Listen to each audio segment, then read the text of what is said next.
I am a Smub diehard fan, and I will be until I die hard. So let's go. I was in first Boyachi. I'm not sure about that one. I think I was probably got it because that's the variant. Got the upset back. Let's talk about this one first. Smub versus Ripcord. Obviously, two big bodies duking it out, and neither of them with the heft that a big body usually sports. Agreed, both of them like slightly above average, but not really all that much. And Rob, we always say that the character's a little bit too big, and right there we kind of saw the height factoring into it, as that tall body makes it very difficult to sometimes hit those effects on the ceiling. Yeah, I mean, if that's a no-tech zone, then you're going to be doing the robot right in the blast. Now we'll have to see if Smub is going to be able to parry the laser and then get something off of it. Unfortunately, he's just kind of like lacking a little bit of distance as he's trying to run down Ripcord all the way to the corner. Ripcord put the back against the wall, not going to be perturbed at all, going to still have that same fire in the tank. In the Battle of the Nairs, it feels like Ridley's going to win this one. Yeah. We've seen it 2 or 3 times in a row here where it's disjointed enough to beat out Rob Nair. Early. Yeah. It's faster. Like, that's the thing. The Nair is not going to win. Started at the same time. Like, you're both pressing the button. You both will look at the same thing at the same moment. I mean, Smub's going to win out. He's got the fastest gun in the West right now. Fastest back in the West right there with that big jump off of the ledge. We saw the immediate, like, retreat, too. Okay, Smub, what was that? He has 17. No, why are you trying to kill him already? Don't you question my boy. Like, that's going to be like, hey, I mean, that if he rolls in, he dies. True. That's it. That's the roll At 17, read. I don't know if he dies at 17. I mean, with Gaia, The wrong. triple Gaia up. completely wrong. He's going for it. Going for it. What do you want? Point blank, though? Like, that's crazy. Also, yeah, this is we're going for a little bit of wild nonsense right here. Does get the up tilt into the up air, and yeah, I don't even think the up to the eye you're getting out of that. No way. I mean, yeah, we talked about it. Not super heavy. I'm gonna lose that one at that high is tough. Ridley doesn't have the ability to survive. Like that 130 it was like. So that's just tough.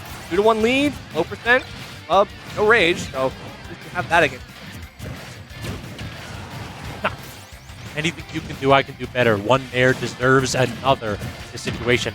Nair out of shield, Nair to start combos. Nair is an anti-air. What hit?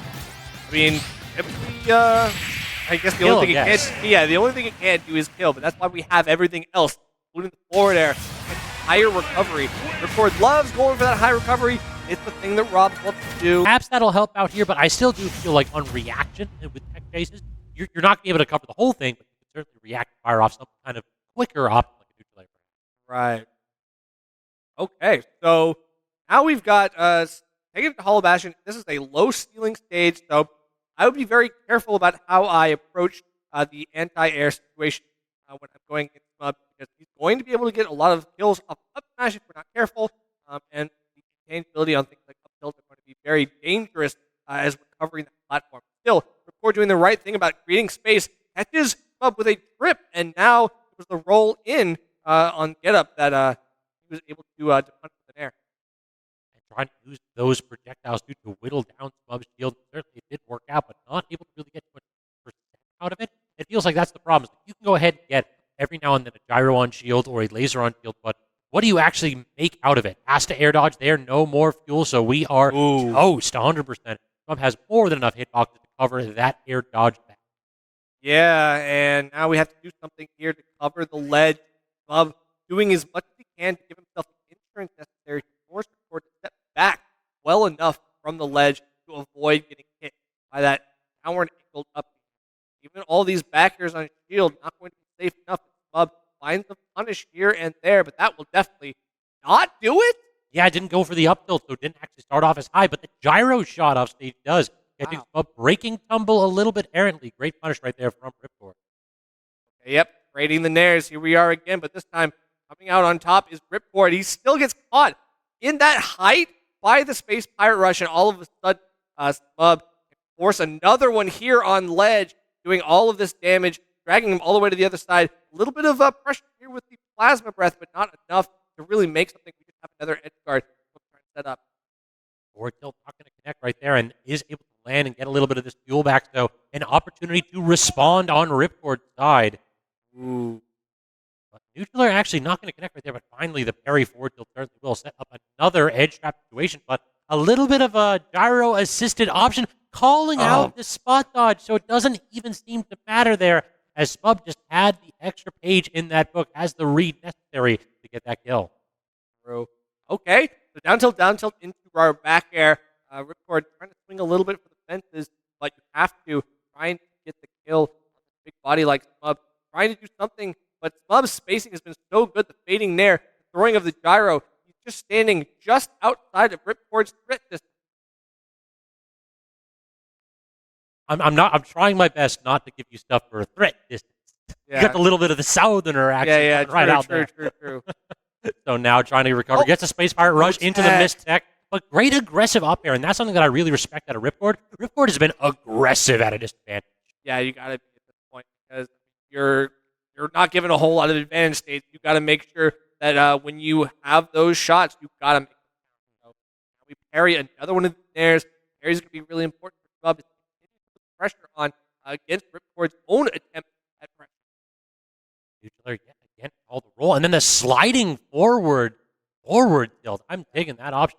Smub, and look at these basic tools. Keep the Rob at arm's length. Do not allow him to approach and then get that forward air. Not quite going to kill, but there can't be much gas left right here. Maybe one more forward tilt or neutral air will force this Rob to recover low. No, Ripcord keeps trying to go high. A little bit of a greedy option right there, and Smub is certainly making it. Yeah, I mean, you just try to take the easy way out. Try to get the momentum shift with the back air.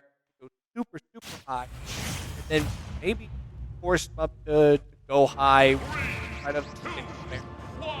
But even then, I feel like you're still stuck in the same situation. Kind of a damned if you do, damned if you don't, too. Right. Try to go low, too. Like, the Rob reaches those big old hands past the cage, so he's particularly susceptible to those forward. And even in Game 3, we missed a high Smub, but Ripcord doesn't punish. He kind of dashes back and hesitates. Doesn't have the option. Doesn't really know what to do in that situation. And now Smub takes full control. Yeah, that's a little bit of... You just can't be doing that against Ridley.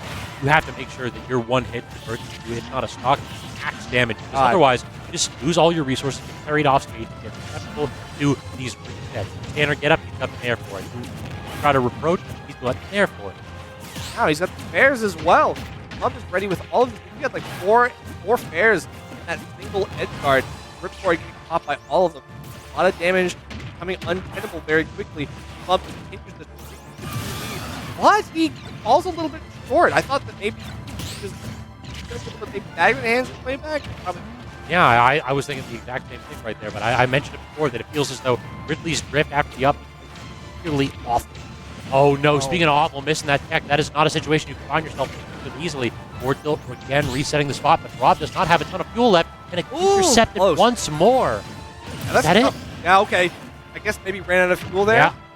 Like if you don't get a chance to sit with those...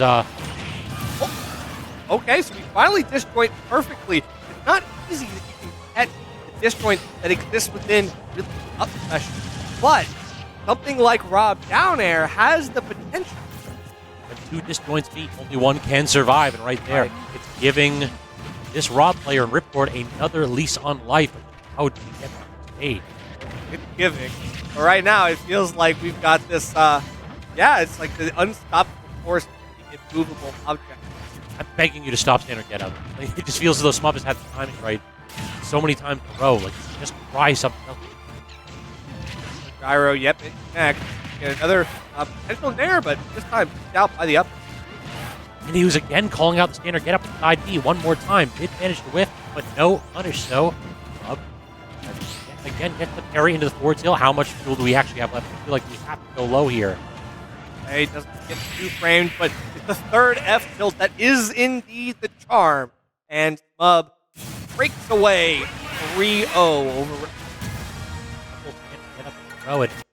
If you like what we do and you'd like to support us, please check out our store at hashtagarena.com. As always, please like, subscribe, and turn on notifications. It really helps out. And thank you for watching.